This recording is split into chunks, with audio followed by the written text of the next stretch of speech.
ഇന്ന് കർമ്മല മാതാവിൻ്റെ തിരുനാൾ.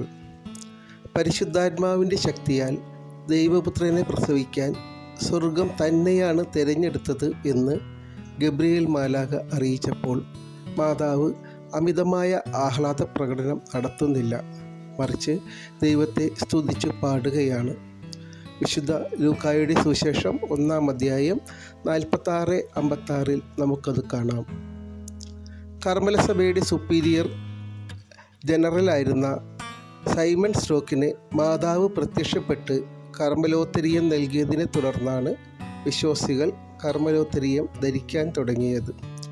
ഈ ഉത്തരീയം ധരിക്കുന്നവർ ദൈവേഷ്ടപ്രകാരം ജീവിക്കുകയും ജീവിതയാത്ര അവസാനിക്കുമ്പോൾ മാതാവിൻ്റെ മാധ്യസ്ഥത്താൽ സ്വർഗീയ ഭവനത്തിൽ നിത്യമായി ആനന്ദിക്കുന്നവരായി മാറുകയും ചെയ്യുമെന്നാണ് സഭ പഠിപ്പിക്കുന്നത്.